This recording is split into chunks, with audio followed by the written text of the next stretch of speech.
जय हिंद। मंचासीन सभी विभूतियाँ, राष्ट्रीय हिंदू स्वाभिमान संघ पदाधिकारी और आए हुए माताएं, बहनें और भाइयों, सभी को जन्माष्टमी का अवसर पर आप सभी को बधाई, अभिनंदन। हम बहुत खुशनसीब हैं कि आज ये पावन दिवस में ब्रज क्षेत्र में आप आए और आप सभी को रामचंद्र कृष्णचंद्र के बाद सुभाष चंद्र के विषय में चर्चा करने का मौका आप सबने दिया, इसीलिए बहुत आभार। हमको बोला गया कि दीदी आप आत्मनिर्भर भारत और नेताजी का सोच का विषय चर्चा कीजिए।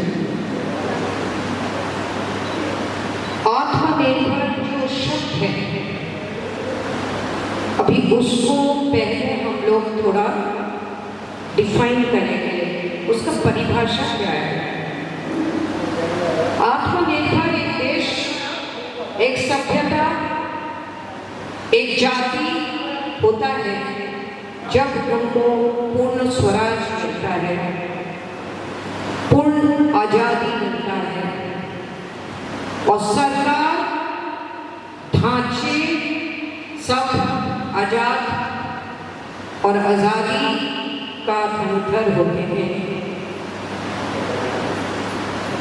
अगर सुभाष चंद्र बोस जी उनका आजादी सरकार का प्रतिष्ठा करते भारत भूमि में, अंग्रेजों का हुकूमत वाले कॉमनवेल्थ ऑफ नेशन जो हमारा भाई साहब शुरुआत किए थे, उसका मेंबरशिप नहीं ग्रहण करते, क्योंकि कॉमनवेल्थ ऑफ नेशंस का जो हेड है वो ब्रिटेन का रानी अभी भी है और वो कहीं पे साइन करता है अंग्रेजों का इंटरेस्ट का विषय में, तो 54 कंट्री मेंबर नेशंस लायबल हो जाता है वो ट्रीटी को सहमति देने के लिए, चाहे वो भारत, चाहे वो बर्मा, चाहे वो श्रीलंका, चाहे पाकिस्तान, चाहे जितना सारा ऑस्ट्रेलिया, कनाडा, जो भी देश है, चाहे उन लोगों का इंटरेस्ट है वो हो नहीं हो, it interferes into the sovereignty of the country concerned. आज सुभाष चंद्र बोस जी होते तो आजाद हिंद सरकार सही माने में आजाद हिंद सरकार भारत, अखंड भारत का होते। सिंगापुर से अफगानिस्तान तक हमारा मैप होता और इस मैप को खंडित करने का किसी ताकत का संभव नहीं होता। ये अखंड भारत का जो परिकल्पना है, ये अखंड भारत का परिकल्पना हमारा प्राचीन सभ्यता के साथ जुड़ा हुआ है।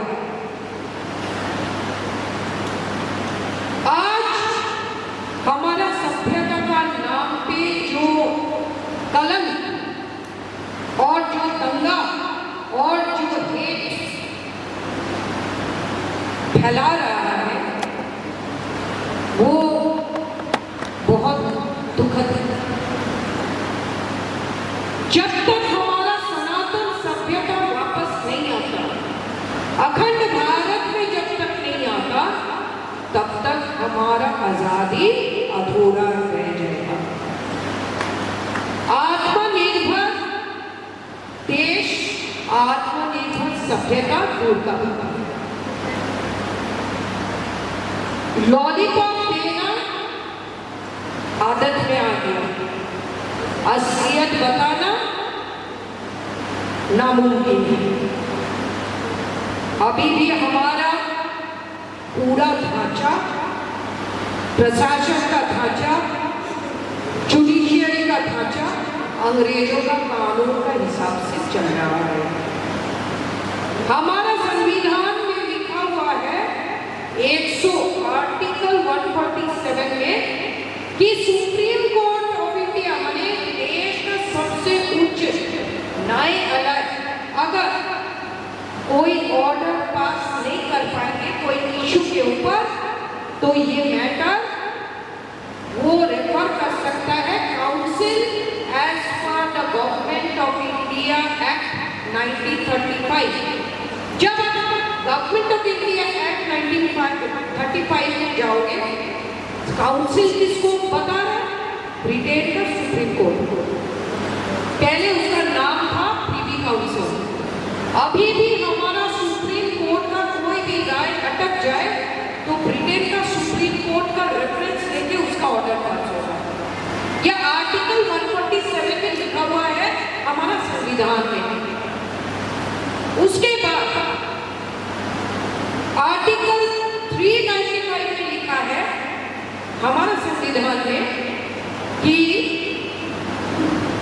गवर्नमेंट ऑफ इंडिया संविधान जब से प्रयोग होगा माने हमारा रिपब्लिक स्टेटस जब से मिलेगा, गवर्नमेंट ऑफ इंडिया एक्ट 1935 और उससे लिया हुआ सारा धाराएं, सारा किताब, सारा कानून नाकामयाब हो जाएगा।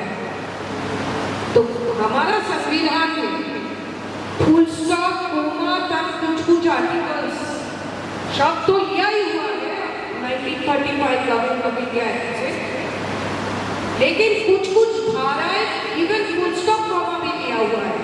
तो हमारा संविधान तो गैर कानूनी हो गया।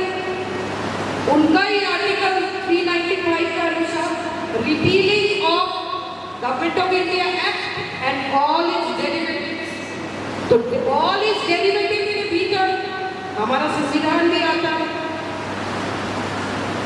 ये जो कंफ्यूज स्टेट ऑफ अफेयर्स करके शुरुआत 15 अगस्त 1947 में रखा गया है। देश का जनता, आप सभी को संविधान मुखस्त है क्या? आप सभी को जानकारी में है संविधान लाइन बाय लाइन? नहीं। लेकिन शुरुआत में लिखा हुआ है we the people of India. 4-5 आदमी ने संविधान तैयार किया और जनता का तरफ से भी उसका मंजूरी करवा दिया। ब्रिटेन का हुकूमत वाला एक ढांचे में मेंबरशिप लिया गया, 2-4 आदमी उसका साइन किया और बोला देश का जनता इसका मंजूरी दे दिया। ना तो कोई पार्लियामेंट में इसका चर्चा हुई, ना इसका कोई इनैक्टमेंट पास हुआ, ना रेजोल्यूशन पास हुआ कि कॉमनवेल्थ ऑफ नेशंस में मेंबरशिप गवर्नमेंट ऑफ इंडिया ले सकता है, independent dominion status government of India. कोई कुछ नहीं, जो मर्जी करते गया। 3-4 नेतागण एक ही लोभ से कि हम लोग सत्ता में रह जाए और कभी भी आजाद हिंद सरकार इधर घायल ना हो, क्योंकि ब्रिटेन का भी बहुत नाराजगी था आजाद हिंद सरकार का और आजाद हिंद सरकार का हेड ऑफ स्टेट का। हमारा भारत में कोई हेड ऑफ स्टेट नहीं है। हमारा भारत में हेड ऑफ गवर्नमेंट है जो हमारा माननीय प्रधानमंत्री जी है। हमारा गवर्नमेंट में क्यों हेड ऑफ स्टेट नहीं है? क्योंकि हमारा राष्ट्रपति जी रिप्लेसमेंट ऑफ वाइसरॉय है। रिप्लेसमेंट ऑफ वाइसरॉय मतलब क्या है? वाइसरॉय है ब्रिटेन का मोनार्क का, ब्रिटेन का राजा या रानी का प्रतिनिधि।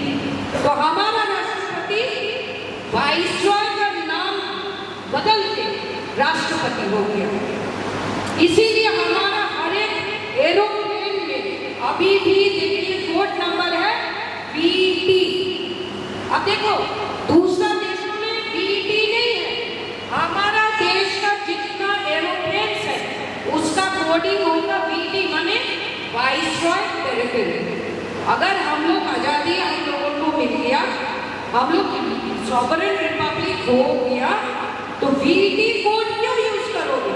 PT करो, भारत टेरिटरी करो। इंडियन टेरिटरी को आईटी कर दो, नहीं किया अभी तक। हमारा जितना पेट्रियट्स है, भगत सिंह, राजगुरु, सुखदेव, चंद्रशेखर आजाद, राम प्रसाद बिस्मिल, अशफाक उल्लाह खान, जितना तमाम हमारा 7,32,000 लोग ऑन लिस्ट, रिटन लिस्ट में कुर्बानी दिए हैं, खून पाया है। कोई गोली खाया ना ढाल ना तलवार बिना हम लोगों को आजादी नहीं मिला, भयानक खून बहाया। 7,32,000 जो कुर्बानी दिए, उनका अभी भी ऑफिशियल रिकॉर्ड्स में कैप्शन यही है कि हम लोग, उन लोग है आतंकवादी। अगर आप सांप्रदायिकता का बात कर रहे हो तो उसमें तो सनातन सभ्यता का जो धनुधर लोग है सभी को जेल में भेज देंगे, लेकिन पंजाब का नेता भगत सिंह को आतंकवादी कह चुका है, कहीं 1 महीना भी नहीं हुआ और खुलेआम हो, क्योंकि वो तो गैर कानूनी कुछ नहीं किया। हमारा सरकार में जितना पेट्रियट्स है, देशभक्त है, सभी को आतंकवादी बोला गया है ऑन रिकॉर्ड। ये रेक्टिफिकेशन के लिए हमने माननीय प्रधानमंत्री जी को ऑलरेडी रिक्वेस्ट पेश किया, उत्तर आया, इट इज बीइंग रिव्यूड। लेकिन हमको पता है हमारा भारत देश का मजबूरियां, इंटरनेशनल ट्रीटीज इस लास्ट 75 साल में इतना कर चुका है। ना भारत का शिक्षा पद्धति, भारत का संस्कार संस्कृति, भारत का विदेश नीति, ना भारत का अर्थव्यवस्था हमारा हाथ में है। जैसे कॉमनवेल्थ ऑफ नेशंस डिक्टेशन करेगा, जितना विदेशी शक्तियां डिक्टेशन करेगा, भारत मजबूर है उसका अनुसार काम करने के लिए। हमने ब्रिटेन का रानी को लीगल नोटिस भेजा था कि आप रॉयल टाइटल में क्यों हेड ऑफ कॉमनवेल्थ बोल के यूज करते हो, क्योंकि हमारा इधर गुरुकुल सिस्टम ऑफ एजुकेशन हम नहीं लागू कर सक रहा है। एक ही कारण कि आप लोग कॉमनवेल्थ से मंजूरी नहीं दे रहे हो। हम अपना विदेश नीति में जो नॉन कॉमनवेल्थ नेशन है उसमें एम्बेसडर नियुक्त करते हैं, और जो कॉमनवेल्थ नेशन है आपका मंजूरी बिना हम लोग राजदूत नियुक्त नहीं करते हैं, और उसका नाम है हाई कमिश्नर। उनका नाम राजदूत नहीं है, एम्बेसडर नहीं है, हाई कमिश्नर बन जाता है। इतना डिस्क्रिमिनेशन क्यों? और हमारा अर्थव्यवस्था इतना ठप हो चुका है कि हमारा जो रुपया है वो लीगल टेंडर नहीं है, वो प्रॉमिसरी नोट है। अब सभी के पास कोई भी नोट है, किसी के पास कोई नोट है, पॉकेट से निकालिए और थोड़ा देखिए, थोड़ा आप लोग देखिए। एक नोट, कोई भी नोट आप लिखिए, देखिए इधर देखिए, छोटा छोटा करके लिखा हुआ है, I promise to pay the bearer of this note a sum of 200 rupees. मतलब ये नोट नहीं है, ये 200 रुपया नहीं है, ये प्रॉमिसरी नोट है। ये जो अर्थव्यवस्था ठप करके रखा है, अब डॉलर देखो, पाउंड देखो, स्टर्लिंग देखो, लीगल टेंडर है, जितना करेंसी का नोट है उतना ही वैल्यू है, उतना ही गोल्ड है, कॉरेस्पॉन्डिंग गोल्ड है। हमारा देश का सोना कहाँ है? भारत में सुरक्षित नहीं है भाई, भारत में सब जनता चोर है। कहाँ है? Bank of England. हाँ भाई, अंग्रेज लोग 3 बार इकोनॉमिक क्रेन किया, trillions of dollars worth economic crane किया। आईएनए का जितना धन था कई लाख करोड़, कोई मामूली 100-200 करोड़ का बात नहीं है। डायमंड के डायमंड, नेताजी एक तरफ बैठते थे, एक तरफ वजन होता था, और डायमंड और सोना चांदी सब डोनेट किया जाता था। एनआरआई जितना साउथ एशियन एनआरआई रहते थे उन लोगों का तरफ से। हमारा सौभाग्य हुआ सरस्वती राजमणि जी जो आजाद हिंद सरकार का एस्पियोनेज इंचार्ज था, जासूस सिस्टम का इंचार्ज था, उनका परिवार 6 गोल्ड माइंस आजाद हिंद सरकार को डोनेट किए। और 16 साल का राजमणि ने सरस्वती नाम नेताजी द्वारा ग्रहण करते हुए जासूस बना और उनका कहानी तो बहुत रोमांचक था। तो जो जब आजाद हिंद सरकार जीतते हुए मैदान तक आ गया, कुछ गद्दारों ने आजाद हिंद सरकार नेताजी का बाया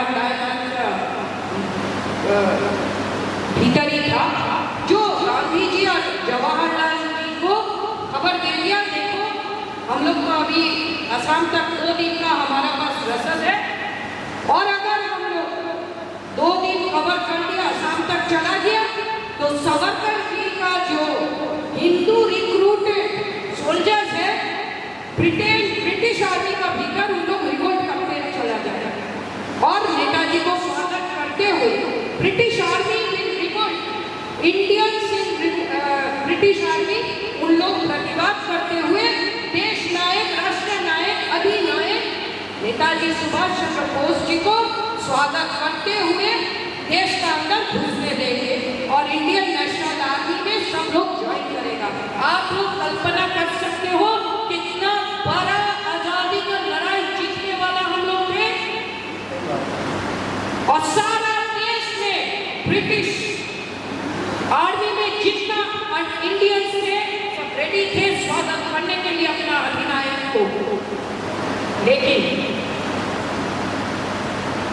षड्यंत्र का काला हाथ छीन लिया वो स्वाभिमान का चीज।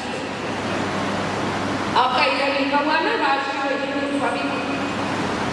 4 आदमी फोर्ट विलियम, कलकत्ता का फोर्ट विलियम में 4 आदमी घुसा।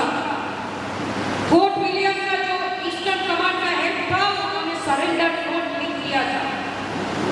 सरेंडर मिला आजादी फौज और आजाद हिंद सरकार।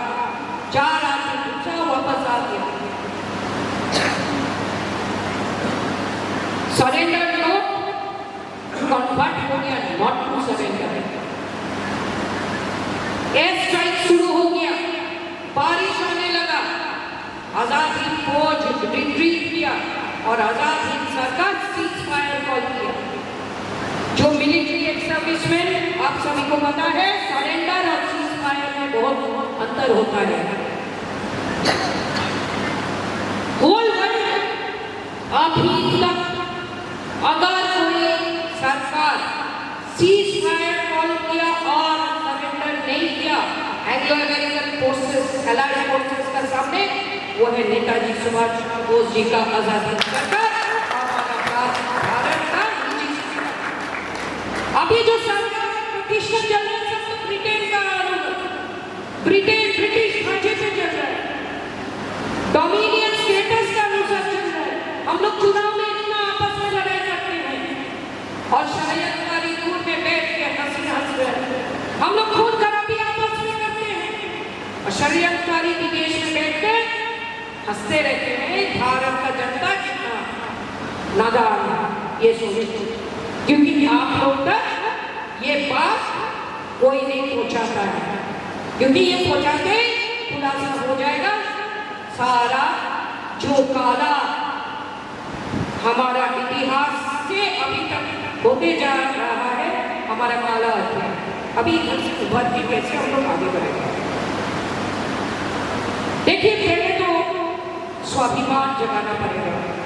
करप्शन से अगर आपको आजादी चाहिए तो हमारा सभ्यता, हमारा प्राचीन सभ्यता, हमारा पूर्वज कृष्ण कोई भगवान नहीं थे, ठीक है, पूजनीय है, इष्ट कुछ लोगों का है, हमारा पूर्वज है पहले, सबसे पहले उनका डीएनए, हम लोगों का डीएनए एक है, अखंड भारत में एक है, राम कोई भगवान नहीं है, हमारा पूर्वज है जो अच्छा काम करके गए, हमारा जितना देश दिया है हमारा पूर्वज है। वंशज होंगे कैसे एक दूसरे को झूठा बात बोलेंगे और ठगाएंगे। जिस दिन हमारा सनातनी स्वाभिमान वापस आएगा, भारत का धरती से करप्शन फ्री भारत हो जाएगा और हमारा सनातन स्वाभिमान को दबा के रखने के लिए 1835 से रचा गया था षड्यंत्र लॉर्ड मैकॉले द्वारा। हमारा शिक्षा पद्धति में, हमारा व्यवस्था में सनातनियों को इतना नीचा दिखाया कि हिंदू बोलने में और सनातनी बोलने में हम सभी को शर्म आता है। अरे सनातन या हिंदू कोई मजहब नहीं है, ये तो एक सभ्यता है। जो अखंड भारत में रहने वाला हम सब लोग सनातनी हैं, हम सब लोग हिंदू हैं। मजहब तो वो होता है जो एक अपना ईश कृष्ण को मानता है, जो अपना ईश राम को मानता है, जो अपना ईश माँ दुर्गा को मानता है, जो अपना ईश शिव जी को मानता है, जो अपना ईश अल्लाह को मानता है, जो अपना ईश जीसस क्राइस्ट का पिता को मानता है, वो मजहब होता है। लेकिन सब पहले एक हम लोग सनातनी परिचय एक पहचान है। जब तक स्वाभिमान नहीं जगता है ये अखंड भारत में कि हम लोग एक प्राचीन सनातनी सभ्यता का वंशज है, हम लोग आपस में लड़ाई करना तो दूर का बात है, अपना पूर्वजों को प्रणाम करते हुए पूजते हुए अगर हम लोग आगे नहीं बढ़ेंगे तो आजादी जो हम लोग चाहते हैं, आत्मनिर्भर भारत, अखंड भारत बनाना चाहते हैं, ये ना हो। आत्मनिर्भर self reliance will only come when we are free from corruption। आज corruption is the root cause of our dependence। आज कितना लोन लेते जा रहे भारत सरकार और हम लोग से टैक्स लेते जा रहे करते क्या है? क्यों इतना हमारा टैक्स? आत्मनिर्भर भारत तो तब होगा जब अब सभी का सर से जो लोन लिया हुआ है देश की तरफ से, सरकारों ने लाखों करोड़ों रुपया का जो लोन लिया है वो रिपे हो जाए। गोल्ड हमारा लोन हम गोल्ड लेके सोना लेके लिया है, ब्याज हमको ही बताइए कि अजीब से सिस्टम। ये अर्थव्यवस्था है। सोना हम दे रहे, लोन उसके बदले में मिल रहा है और ब्याज हमारा अपना चीज के ऊपर हमको देना पड़ रहा है। और ब्याज में आप श्रीलंका का अवस्था देख लो, बांग्लादेश का अवस्था देख लो और पाकिस्तान का तो जितना कम बोल सकता है वो देख लो। भारत का कम नौबत आ जाएगा तो भगवान जाने। इतना करोड़ों रुपया लेके बिजनेसमैन लोग भागा है बाहर, स्विस बैंक में लिस्ट के ऊपर लिस्ट पड़ा हुआ है, इधर का मंत्री से लेके कोई नेता बाकी नहीं है जो चोरी नहीं करता। ये इन सब निकल हुआ। हम लोग स्वाभिमान ही देंगे, स्वाभिमान जगाओ, आपस में स्वाभिमान जगाओ, अपना नीच के भीतर स्वाभिमान जगाओ, सनातनी स्वाभिमान वापस लाओ तो पूर्ण स्वराज का रास्ते में हम लोग जा पाएंगे। आत्मनिर्भर भारत बोलना बहुत, कितना सेकंड लगा? 2 सेकंड 3 सेकंड लगा, लेकिन इसको निभाना, इस तक जाने के लिए बहुत लंबा अभी भी मार्च हम सभी का अभियान बाकी है। और वो संकल्प लेने के लिए हम लोग रेफरेंडम जारी करने का प्रयास कर रहे हैं कि भारत को स्वाभिमान, स्वावलंबन और स्वाभिमानी भारत तैयार कर, स्वस्थ भारत, सुरक्षित भारत तैयार करने के लिए क्या क्या पॉलिसीज चाहिए, इसका पहला आयाम है कॉमनवेल्थ ऑफ नेशन से छुटकारा। सेकेंड है गो हत्या बंद। ब्रिटेन के साथ ट्रांसफर ऑफ पावर में लिखा हुआ है ना, ट्रांसफर ऑफ पावर जब हम लोग लिया, ब्रिटेन के साथ चुक्ति हुआ था 1947, 2 चीज था। एक तो कई हजार टन फ्री में गोवंश को ब्रिटेन देना पड़ेगा।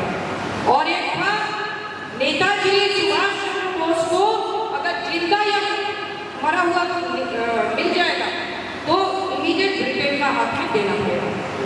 ये ट्रांसफर ऑफ पावर एग्रीमेंट में है। नेताजी का विषय है वॉल्यूम 6 पेज नंबर 138, 139, 148 लिखा हुआ है। ट्रीटमेंट ऑफ बोस टॉपिक उसमें लिखा हुआ है कि उसको हम लोग भारत में अगर करेगा तो क्रांति आ जाएगा, तो हम लोग मालदीव्स में करेगा ना सेशंस में करेगा ना ब्रिटेन में करेगा, कहाँ सुरक्षित उपाय में इनका ट्रायल होगा और इनको हम लोग फांसी दे सकता है। लास्ट में लिखा हुआ और let him be as he is and not ask him for his surrender. इसका मतलब 1947 में नेताजी सुभाष चंद्र बोस जी जीवित थे और ये हवाई जहाज का दुर्घटना बकवास था। आजाद हिंद सरकार को इनवैलिड करने के लिए ब्रिटेन ने ये रचना रची और ये रचा के आजाद हिंद सरकार को हेडलेस करने का प्रयास करते हुए ब्रिटेन ने नेताजी का खून देखते हुए चोरी करके अल्टीमेटली जो बहुत बड़ा मुहिम था कि सारा ब्रिटिश आर्मी में जितना इंडियंस है रिवोल्ट करेगा, वो 9 सेना विद्रोह में 1945 में नेताजी का दुर्घटना वाला जो न्यूज है स्प्रेड हो गया। 1946 में एक साल के भीतर 9 सेना विद्रोह हुआ। जो विद्रोह करके उन लोग स्वागत करने का प्रयास परिकल्पना किया था नेताजी बोस को, वो नेताजी विहीन रिवोल्ट हो गया। ब्रिटेन ने बोला कि चलो भाई अभी it is matter of time, हम लोग आगे इधर से, लेकिन अपना एजेंटों को अपना ढांचा को बैठा के चला दिया और उसका जहर अभी भी हम लोग पी रहा है। हम लोगों को फ्रीडम मिला, इंडिपेंडेंस मिला, लिबर्टी नहीं मिला। लिबर्टी का मतलब एब्सोल्यूट फ्रीडम ना, हमारा इकोनॉमी के ऊपर, हमारा पॉलिसीज के ऊपर कोई हस्तक्षेप कर सकेगा, ना कोई शिक्षा पद्धति में हस्तक्षेप कर सकेगा, ना विदेश नीति, ना डिफेंस।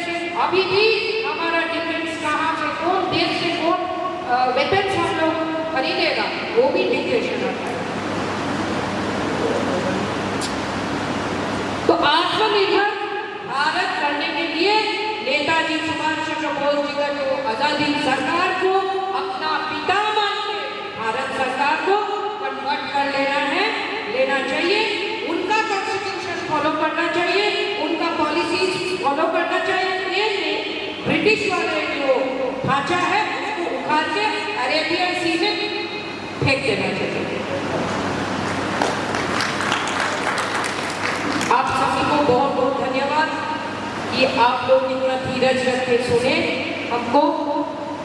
आज से आप सब लोग शपथ लीजिए, अपना स्वाभिमान जगाइए, अपना समाज में आजादी लाइए, करप्शन फ्री भारत के लिए नेताजी का हम सब लोग परिवार है। नेताजी का कितना दुख होगा बोलिए, अगर अपना वंशज को, अपना समाज को, को रखते दुख होगा तो दुख मत दीजिए, अच्छा जनता हो जाइए। और सुप्रीम कोर्ट का रिसेंट ऑर्डर है टैक्स पेयर एसोसिएशन करने के लिए कि जितना इलेक्टेड प्रतिनिधि है, जितना मंत्री है, जितना सब ऑफिशियल्स है, सरकारी ऑफिशियल्स को, वो सब लोग हमारा टैक्स का पैसा, दिया हुआ पैसा का सैलरी काटता है। हम लोगों का राइट होना चाहिए कि question them on their work. जैसे जीएसटी नहीं देने से हम लोगों के ऊपर फाइन होता है, वैसे ही कोई एमएलए एमपी अगर काम नहीं करेगा, वोटर है, जो टैक्स पेयर है, उनका भी ये राइट होना चाहिए कि क्वेश्चन और फाइन लेना चाहिए कि क्यों नहीं काम होना चाहिए। धीरे धीरे सब सुधर जाएगा। सिर्फ सच्चा प्रेम कीजिए, हमारा पूर्वजों को प्रति अच्छा प्रेम कीजिए, भगवान